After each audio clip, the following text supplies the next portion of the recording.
పార్టీని నాశనం చేస్తున్నావా? పార్టీకి మంచి చేయాలనుకున్నా చెడు చేయాలనుకున్నా ఇట్లా ఎవడన్నా ఓటేస్తాడా? మనం జనాల్ని చంపుతామా? ఏం సంకేతం ఇస్తున్నారు నువ్వు అని పక్కనోడు చాచి 4 చెంపదెబ్బలేయాలి. చేసి అది తీసి పక్కనేయాల్సింది. అంత బాధ్యతగా ఉన్నోడు ఎవడు లేడనుకుంటా అక్కడ. లేదా ఎవడికాడు జగన్ హడావిడిలో ఉంటే చేశారా, లేదా వాళ్ళ హడావిడిలో ఉన్నప్పుడు వీళ్ళు పక్కన ఈ ఫ్లెక్సీలు పెట్టారా అని తేలాలి. అవును అవును. కానీ అంటే జగన్కి తెలియకుండా వైసీపీ అక్కడ లోకల్ కార్యకర్తలకి లోకల్ లీడర్కి తెలియకుండా ఇదంతా జరిగింది అనుకోవాలి. అంత పెద్ద ఫ్లెక్సీ పట్టుకొచ్చారు వాళ్ళు. అదే అంటుంది, ఆ ఫ్లెక్సీ పట్టుకొచ్చింది ఇతను ఆ కార్యకర్త అంటే కనుక కుట్ర జరిగినట్టు అక్కడ. ఖచ్చితంగా వైసీపీని బదనాం చేయడానికి ముందుగా స్కెచ్ చేసినట్టు అవుతుంది.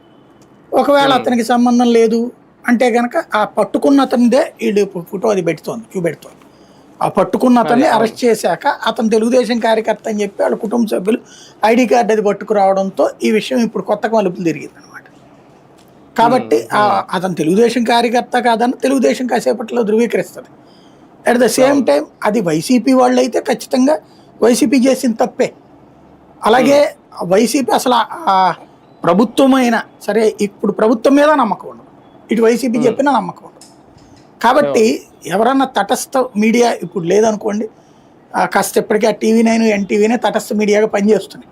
మిగతా మీడియా అంతా అటు ఇటుగా ఉండిపోయినటువంటి సందర్భం. వాళ్ళ జర్నలిస్టులకి ఇప్పుడు తీరికుందో ఓపిక ఉందో లేదో తెలియదు, వాళ్ళ యాజమాన్యాలకి తీరికుందో ఓపిక ఉందో తెలియదు. ఇట్లాంటి